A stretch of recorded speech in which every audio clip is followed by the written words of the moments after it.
আলো ঝলমলে পাতার মায়াজাল রহস্যে ঢাকা কুয়াশার চাদরে মোড়া এক প্রাচীন অরণ্যের গভীরে কালের সাক্ষী হয়ে দাঁড়িয়ে আছে এক বিস্ময়কর বৃক্ষ। তার পাতাগুলো যেন সহস্র নক্ষত্রের দ্যুতি ধারণ করে, কখনো রক্তিম আভায় স্পন্দিত হয়, কখনো সবুজ পান্নার মতো শান্ত, আবার কখনো রহস্যময় সোনালি রঙে ঝিলমিল করে। এই অরণ্য আর গাছটিকে ঘিরে বহু কিংবদন্তি প্রচলিত, যা সাহসীদেরও বুক কাঁপিয়ে দেয়। এখানেই বাস করত তিতলি, এক দুরন্ত কিশোরী, যার চোখে ছিল হারানো দিনের স্বপ্ন আর মনে ছিল তার অসুস্থ মায়ের জন্য গভীর উদ্বেগ। তাদের গ্রামে এক অদ্ভুত নিস্তব্ধতা নেমে এসেছে, যেন কোনো অদৃশ্য শক্তি সকলের আনন্দ কেড়ে নিয়েছে। আর তিতলির মায়ের হাসিও সেই নীরবতার শিকার। একদিন পুরনো পুঁথিতে একটি অস্পষ্ট মানচিত্র খুঁজে পেয়ে তিতলি সেই রহস্যময় অরণ্যের দিকে পা বাড়াল। কথিত আছে, সেই জাদুকরী গাছের পাতাই পারে সকল দুঃখ ঘোচাতে। অরণ্যের গভীরে প্রবেশ করার সঙ্গে সঙ্গেই তিতলি অনুভব করল এক শীতল স্রোত তার মেরুদণ্ড বেয়ে নামছে।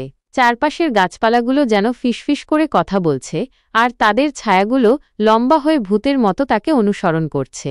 হঠাৎ ঝোপের আড়াল থেকে বেরিয়ে এল এক অদ্ভুত মূর্তি, তার শরীর লতানো গাছের শিকড়ে ঢাকা, মুখটি শুকনো পাতার মতো কুঁচকানো, আর চোখ দুটো যেন দুটো জ্বলন্ত কয়লা।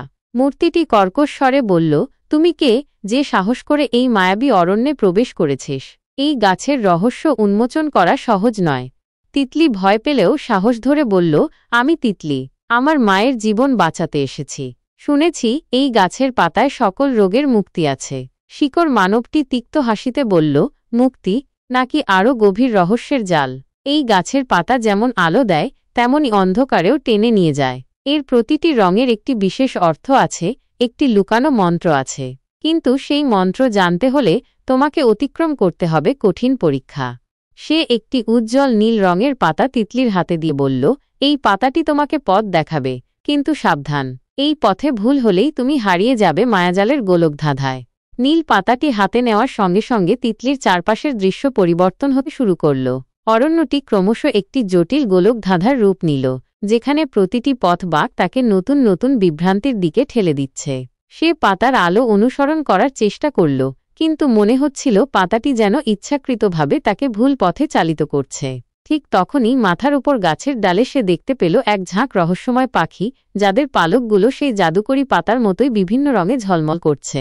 তাদের তীক্ষ্ণ চিৎকার যেন অরণ্যের নীরবতা ভেঙে খান খান করে দিচ্ছে। একটি পাখি উড়ে এসে তিতলির কানের কাছে ফিসফিস করে বলল, বিশ্বাস করো না যা তুমি দেখছ। এই অরণ্য মিথ্যা আর বিভ্রমের খেলাঘর। আসল সত্য লুকানো আছে অন্ধকারের গভীরে। তিতলি বুঝতে পারল এই অরণ্য শুধু রহস্যে ভরা নয়, এটি একটি জীবন্ত মায়াজাল, যা তাকে বিভ্রান্ত করতে চাইছে। নীল পাতাটির ওপর তার সন্দেহ হতে শুরু করল। তবে কি শিকড় মানবটি তাকে ভুল পথে চালিত করছে, নাকি পাখিরা চাইছে তাকে আসল সত্য থেকে দূরে রাখতে? হঠাৎ পায়ের নিচে সে একটি ঠান্ডা স্পর্শ অনুভব করল। তাকিয়ে দেখল, মাটি ফুঁড়ে বেরিয়ে আসছে অসংখ্য স্বচ্ছ কাঁটার মতো সরু শিকড়, কোতরে ধীরে ধীরে তার পায়ের দিকে এগিয়ে আসছে। তিতলি বুঝতে পারল সময় আর নেই, তাকে দ্রুত এই গোলকধাঁধা থেকে বের হতে হবে। কিন্তু কোন পথে? কার কথা সে বিশ্বাস করবে? আলো ঝলমলে পাতার মায়াজাল কি তাকে মুক্তির পথ দেখাবে, নাকি টেনে নিয়ে যাবে এক গভীর অন্ধকার রহস্যের গভীরে? তার মায়ের জীবন এখন তার প্রতিটি পদক্ষেপের উপর নির্ভরশীল। লাইক, শেয়ার এবং সাবস্ক্রাইব করতে ভুলবেন না। পরবর্তী জাদুকরী অভিযানে দেখা হবে।